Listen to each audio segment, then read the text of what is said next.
साथियों का, मित्रों का हार्दिक स्वागत करता हूं, हार्दिक अभिनंदन करता हूं। इस पत्रकार वार्ता में संचार विभाग के प्रमुख आदरणीय सुशील आनंद शुक्ला जी, हमारे प्रवक्ता आदरणीय धनंजय ठाकुर जी, हमारे प्रवक्ता आदरणीय वर्मा जी, आदरणीय गगवानी जी, आज महत्वपूर्ण विषय को लेकर पत्रकार वार्ता आयोजित की गई है। 2018 में छत्तीसगढ़ की महान जनता ने कांग्रेस के पक्ष में परिवर्तन किया और 15 साल की भारतीय जनता पार्टी की सरकार को उखाड़ फेंकने में सफल हुई और जनता का जनादेश 68 सीटों के साथ कांग्रेस पार्टी को माननीय मुख्यमंत्री भूपेश बघेल साहब के नेतृत्व में कांग्रेस की सरकार बनाने में परिवर्तन किया। भारतीय जनता पार्टी 15 साल सरकार में रहने के बाद अभी फिर से परिवर्तन यात्रा कर रही है और छत्तीसगढ़ की जनता भारतीय जनता पार्टी के परिवर्तन यात्रा को नकार दिया है। कांग्रेस की सरकार बनने के बाद छत्तीसगढ़ में सकारात्मक परिवर्तन आ गया है। भाजपा की परिवर्तन यात्रा जनता ने नकार दिया। परिवर्तन यात्रा में भीड़ नहीं एकत्रित हो रही, परिवर्तन यात्रा में लोग नहीं आ रहे हैं, इसलिए माननीय गृह मंत्री अमित शाह भी दंतेवाड़ा में नहीं आए। बाद में भी उसके कार्यक्रम बना, उसके बाद भी रद्द कर दिया गया। भाजपा की तथाकथित परिवर्तन यात्रा में जो प्रदेश के बाहर के नेता आ रहे हैं, उसके नुक्कड़ सभाओं के बराबर भी भीड़ नहीं इकट्ठा हो रही है।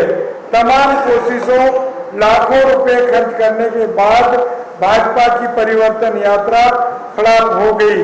भाजपा की परिवर्तन यात्रा को असफल होना इस बात का प्रमाण है कि छत्तीसगढ़ की जनता प्रदेश में परिवर्तन नहीं चाहती है।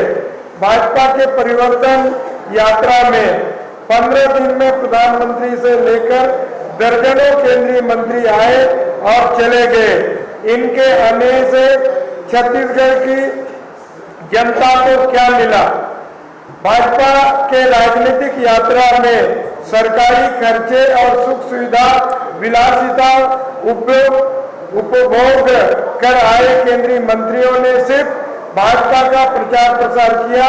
जब कोई मंत्री का दौरा होता है तब जनता उस मंत्री से कई नई सौगात की उम्मीद करती है, इनके विभाग से संबंधित समस्याओं का हल चाहती है, जो इन केंद्रीय मंत्रियों के दौरे में कहीं नहीं दिखाई दिया। भाजपा के परिवर्तन यात्रा में प्रधानमंत्री, केंद्रीय राज्य शिक्षा मंत्री, केंद्रीय गृह राज्य मंत्री, केंद्रीय रेलवे राज्य मंत्री, सहकारिता राज्य मंत्री, बिजली एवं उद्योग राज्य मंत्री, जल शक्ति एवं जनजाति राज्य मंत्री, सूचना प्रौद्योगिकी राज्य मंत्री, आयुष राज्य मंत्री, सहकारिता मंत्री आए थे और कई राज्यों के मुख्यमंत्री भी आए थे। इनके आने से छत्तीसगढ़ को क्या मिला? कोई नई घोषणा छत्तीसगढ़ की जनता के हित में इन्होंने नहीं किया। भाजपा के सांसदों ने भी छत्तीसगढ़ के लिए इनसे कोई मांग नहीं की। प्रदेश की जनता ने अपने हालात में परिवर्तन 2018 में कर दिया था, जिसके परिणाम स्वरूप प्रदेश में कांग्रेस की सरकार बनी और प्रदेश के लोगों के जीवन स्तर में परिवर्तन आया। दिसंबर 2018 में रमन सरकार की विदाई के साथ छत्तीसगढ़ में आमूलचूल परिवर्तन आया है। परिवर्तन आ गया है, तभी तो 15 सालों तक छत्तीसगढ़ की अस्मिता को भूलने वाली भाजपा अपने तथाकथित परिवर्तन रथ में छत्तीसगढ़ महतारी की फोटो लगाने को मजबूर हुई है। रमन राज में किसानों को उनकी उपज की पूरी कीमत नहीं मिलती थी। परिवर्तन हो गया, अब कांग्रेस सरकार के राज में किसान 2640 रुपया प्रति क्विंटल धान का रेट प्राप्त कर रहा है। रमन राज्य में कुल लगभग 50 लाख टन धान खरीदी होती थी। परिवर्तन हो गया, कांग्रेस राज में 107 लाख टन मीट्रिक टन धान की खरीदी हो रही है। इस वर्ष 125 लाख टन मीट्रिक टन की खरीदी होगी। रमन राज्य में सिर्फ 10 क्विंटल प्रति एकड़ धान खरीदी का नियम बना, फिर 15 क्विंटल किया। विरोध के बाद परिवर्तन हो गया।